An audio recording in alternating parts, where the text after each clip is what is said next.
No, preguntarle, ¿qué opinión tiene de que ahora surgen por lo menos una veintena de narcocandidatos en la elección judicial? Y que lo va a impugnar el Senado, el procedimiento que ustedes mismos hicieron. Yo lo he venido denunciando desde hace meses y le pongo nombre y apellido. Es candidato a juez penal, ni más ni menos que el abogado del narcotraficante conocido como Z40. Es candidato a juez penal alguien que en su momento fue juez y que fue destituido por el Consejo de la Judicatura Federal por abuso sexual. Es candidato a juez una persona que es ministro de culto de la Iglesia de la Luz del Mundo y que se ha dedicado a defender al líder de esa iglesia que está acusado de abuso sexual de niños, de menores de edad. Entonces, por supuesto que es un absoluto cochinero, una simulación y algo que va a acabar muy mal, porque vamos a tener ahora de jueces a quienes hace poco tiempo eran los abogados de los narcotraficantes. Por supuesto que esto es gravísimo. El problema se origina desde el objetivo inicial de la reforma. El objetivo de Morena fue tomar el control total y absoluto del Poder Judicial. Por eso tomaron el control de los comités de evaluación. Pero las cosas se les han ido o saliendo de control o es parte de su acuerdo con los criminales y esto lo van a tener que aclarar. Pero es absolutamente inaceptable que vayamos a tener de jueces a quienes hasta hace unos meses estaban siendo pagados como abogados de los propios narcotraficantes, empezando por el Z40. Esto es gravísimo e inaceptable.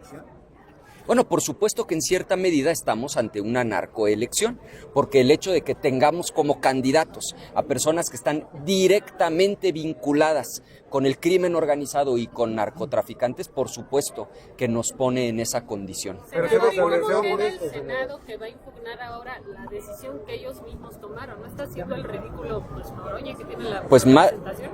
Yo lo que diría es cómo queda la bancada mayoritaria, pues en un absoluto ridículo.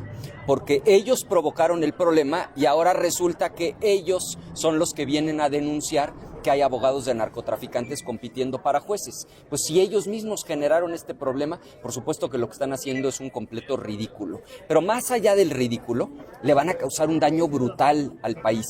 Nada más imagínense que quien ahora va a juzgar a los narcotraficantes son las personas a las que los propios narcos tenían contratadas como abogados, a los que tenían en su nómina. Esos son los que ahora van a dictar las sentencias de los narcotraficantes. Esto es verdaderamente desastroso para la justicia del país. ¿Se va a instalar entonces el poder del narco judicial? Sí, claro. O sea, no es algo que estemos especulando, es algo que con certeza va a ocurrir. Vamos a tener como juezas y como jueces a algunas personas que en realidad están al servicio de los narcotraficantes, de manera abierta, que eran sus abogados hasta hace poco, que estaban en su nómina a los que ellos les pagaban. Desde la oposición, ¿qué se puede hacer, senador? Sí, les acabo de dar un dato concretísimo. El abogado del Z40, ese es un dato concreto, está como candidato a juez. También hay un juez penal que fue destituido por el Consejo de la Judicatura Federal por abuso sexual y también apareció sorteado en estas famosas tómbolas. También hay una persona que es ministro de culto de la Iglesia La Luz del Mundo que se ha dedicado a defender públicamente al líder de esta iglesia que está ni más ni menos que acusado de abusar sexualmente en contra de menores de edad. Entonces, con muchísimo gusto les circulamos la lista. Es algo que venimos denunciando desde hace meses. Lo que a mí más bien me sorprende es que ahora los de Morena se estén dando cuenta de algo que nosotros desde hace meses venimos denunciando. Senador, de que los poderes no tienen por qué influir en la selección de candidatos. Esa es una atribución de la autoridad electoral, siempre ha sido así. Esto es muestra de que el diseño de principio a fin es un cochinero, que ellos lo que pretendían era tomar el control del Poder Judicial, pero ya se les salió de las manos y ahora lo que va a pasar es que en buena medida el Poder Judicial va a estar en manos de los propios criminales. Senador, ¿qué se puede hacer desde la oposición además de denunciarlo?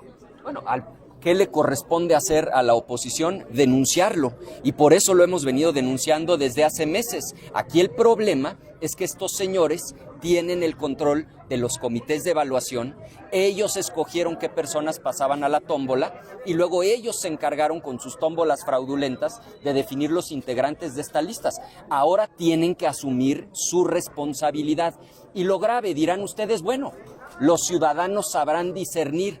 Pues claro que no, porque nadie de nosotros conoce por nombre a todos los que van a aparecer en esas listas. En realidad va a ser una especie de sorteo en donde la gente, un poco al azar, va a escoger al que le suene. Pero la inmensa mayoría, se los garantizo, y de esto ustedes en su momento, el día de la elección, van a dar cuenta con reportajes. La mayoría de quienes salgan a votar no van a conocer a las personas que aparecen. Entonces no tengan duda de que muchos de estos sinvergüenzas, abogados de narcotraficantes, van a terminar como jueces, como magistradas, como magistrados, dictando sentencias a favor de sus patrones, los narcotraficantes. ¿Sería el tribunal que los elimine, senador? Que el tribunal los quite ya con esos datos. ¿Pero a cuál tribunal? Al tribunal electoral. No, es que el problema es que la manera en la que Morena, y por eso tienen que asumir su responsabilidad, diseñó esta elección, hoy no le da facultades a ninguna autoridad para eliminar candidatos, porque fue el propio Senado de la República, la Cámara de Diputados y el Ejecutivo quien determinó, por reforma constitucional y reforma legal, integrar, primero, los comités de evaluación, y segundo, esos comités de evaluación ya hicieron la selección. Ahora, increíble que esos mismos comités de evaluación que nosotros votamos en contra, pero ellos votaron a favor, seleccionaron a estos narcotraficantes, a estos abogados de narcotraficantes, a estas personas acusadas y destituidas por abuso sexual, ya pasaron el filtro del comité de evaluación. Entonces aquí más bien la mayoría de Morena, que se dedicó a no escuchar nuestra opinión, hoy tiene que rendir cuentas, porque ahora resulta que no hay una autoridad que los pueda eliminar de la contienda. ¿En qué cabeza cabe? Pero es con qué facultad. El Senado ya cumplió con lo que le correspondía, que era nombrar. ¿Cómo? Yo se los digo muy fácil, echando abajo esta absurda y nociva reforma al Poder Judicial. Esa es la manera, dándole carpetazo a este absurdo ejercicio que va a terminar muy mal, que va a ser una mezcla de dos cosas. Uno, que Morena controle los juzgados. Y dos, que muchos queden bajo el control absoluto de los narcotraficantes. La solución, aunque Morena no le guste, es dar marcha atrás a esta absurda y nociva reforma judicial. ¿Pero sabes de qué comité específicamente salieron esos malos candidatos? Eso está muy fácil, se puede revisar, porque son públicas las listas. Entonces, con mucho gusto le ayudamos a identificar de cuál comité salieron. Lamentablemente, más de alguno va a haber salido justamente del comité que la mayoría morenista aprobó aquí, en el Senado y en la propia Cámara de Diputados. ¿Morena está tropezando con su propia reforma para que no se repita lo mismo siempre? Pues el problema es que no hay contrapesos en el país. El problema es que Morena tiene el control total y absoluto de ambas cámaras por mayoría calificada. Entonces, mientras ellos sigan ejerciendo esa mayoría sin escuchar a otras voces, este tipo de cosas van a seguir sucediendo. Hay que echar abajo esta reforma, pero todos sabemos que no la van a echar abajo y no hay manera de impugnar estos 20 o bajarlos porque no hay tribunal con esa autoridad. Entonces, ¿hacia dónde va? Bueno, hacia dónde va está clarísimo.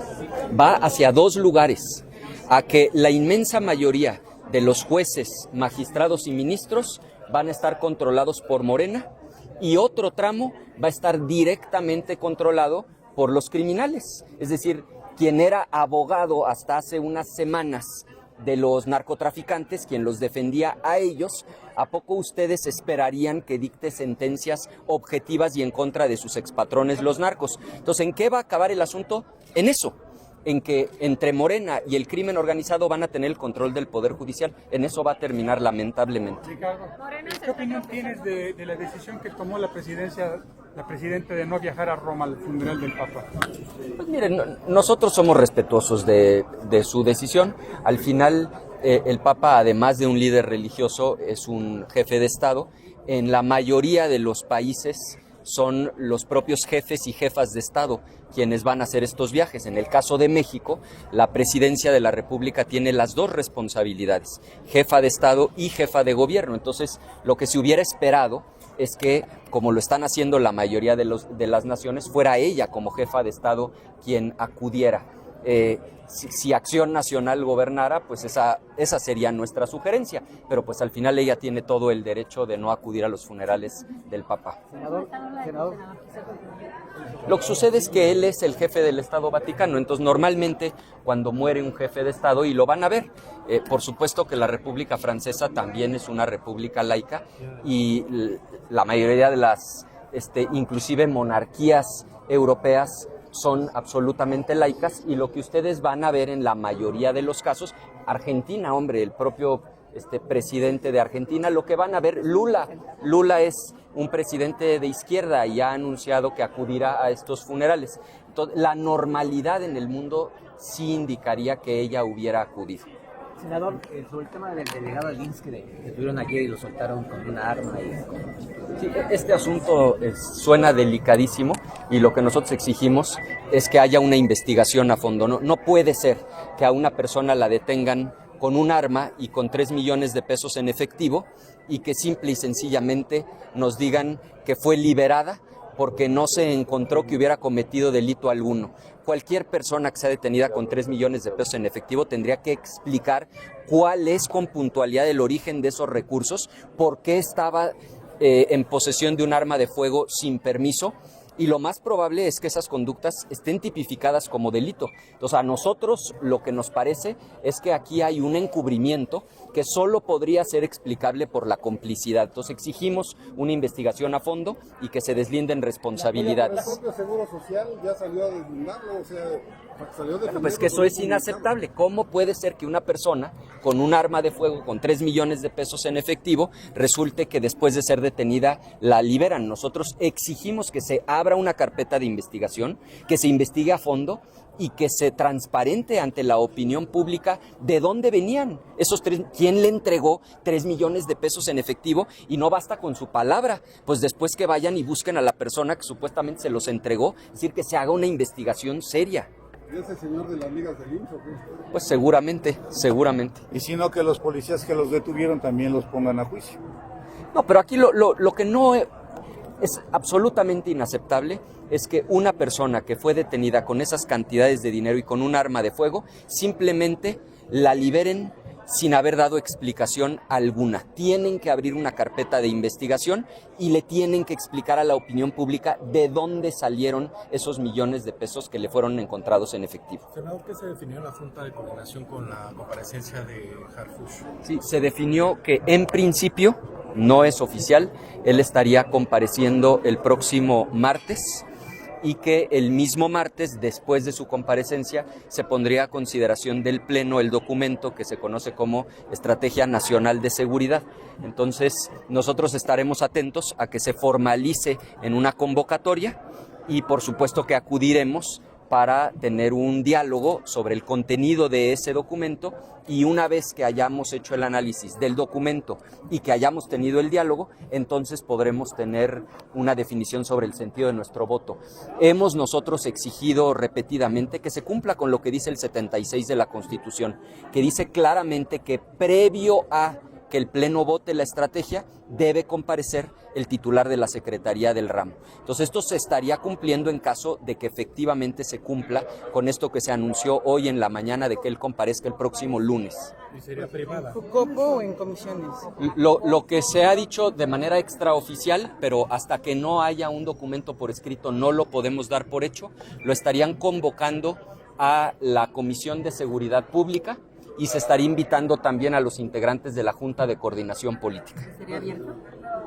Para los integrantes de esas dos comisiones. Si estaría o no abierto a los medios de comunicación, no se hizo ningún comentario. Nosotros asumiríamos que sí, pero insisto, mientras no haya un documento que establezca los términos, no es más que un anuncio informal.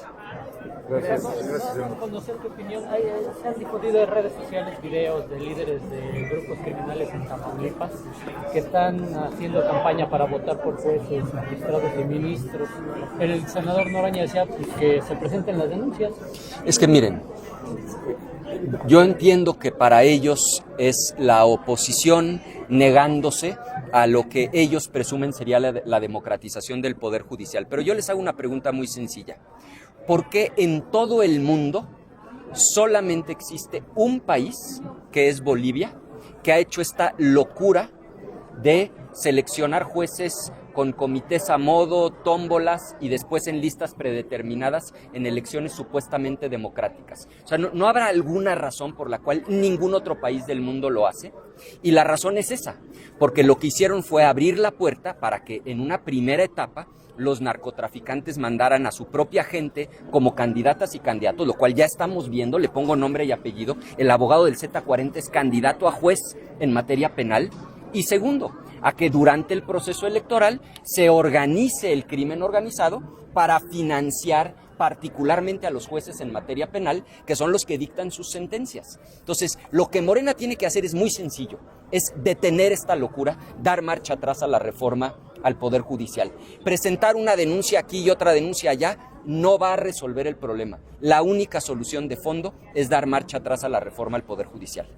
Bueno, gracias, Oiga, con respecto a la iniciativa esta que iba a enviar la presidenta de medios, ya llegó, no sí, llegó. A ver si es un tema importante. La información con la que nosotros contamos es que la iniciativa que va a enviar la presidenta no es solamente para reformar un artículo de la Ley Federal de Telecomunicaciones y Radiodifusión como originalmente se había anunciado. Originalmente se dijo que se iba a reformar un solo artículo para prohibir que una potencia extranjera, que otro país, pudiera contratar spots en México. La información que ahora tenemos es que lo que nos va a enviar el Ejecutivo es una nueva ley en materia de telecomunicaciones y radiodifusión, lo cual a nosotros nos parece preocupante en extremo, porque pues el sello de la casa de quienes hoy gobiernan ha sido el control gubernamental y la censura. Y lo que han hecho gobiernos muy similares en otras partes del mundo es justamente a través de ese tipo de leyes censurar, controlar lo que se puede difundir particularmente en radio y en televisión para mantener control político. Entonces, sí nos parece muy delicado que sea una reforma no a un artículo, lo cual hacía mucho sentido, sino a toda la ley en materia de telecomunicaciones y radiodifusión. Por supuesto, en cuanto llegue, la vamos a estudiar a fondo, pero sí debo decir que tenemos una preocupación fundada de que se trate de una nueva ley que vendría a darle más poder de censura y de control al gobierno de México sobre todo aquello que se puede difundir en televisión y en radio, lo cual iría pues absolutamente en contra de el derecho de los ciudadanos y de la democracia misma, porque pues cuando un régimen autoritario controla lo que puede salir en la televisión y en el radio, pues en buena medida empieza a manipular la opinión pública. ¿Pero se ponen en riesgo incluso las concesiones, por ejemplo, o está la posibilidad de eso? Mucho más que las concesiones, porque el que se pongan en riesgo las concesiones iría en perjuicio de los dueños de las concesiones. Aquí el problema, hay que entenderlo, va mucho más allá de eso. La censura acaba con la democracia, implica que el gobierno tenga control sobre lo que sí se puede difundir en la televisión y en el radio y lo que no se puede difundir. Entonces vamos a estar muy atentos, en teoría va a llegar el día de hoy, es muy probable que se esté convocando a las comisiones el día de mañana y que se estuviera discutiendo y votando en el Pleno el próximo lunes. Entonces hay que estar muy atentos a ese documento. ¿Tiene madruguete? Bueno, es un absoluto madruguete si es que se confirma la versión de que es una ley completa y no la reforma a un artículo. Para decirlo en términos coloquiales, tenemos la sospecha, subrayo sospecha, pero sospecha fundada, de que vieron burro y se les antojó el viaje. Es decir, dijeron, este es el momento perfecto, con el pretexto de que el impresentable de Trump puso un anuncio, pues vamos de una vez aprovechando para meter una ley completa en materia de telecomunicaciones y radiodifusión que le dé más control al gobierno. Entonces vamos a estar muy atentos, ojalá no se confirme esta sospecha, pero hay altas probabilidades de que así sea. Gracias.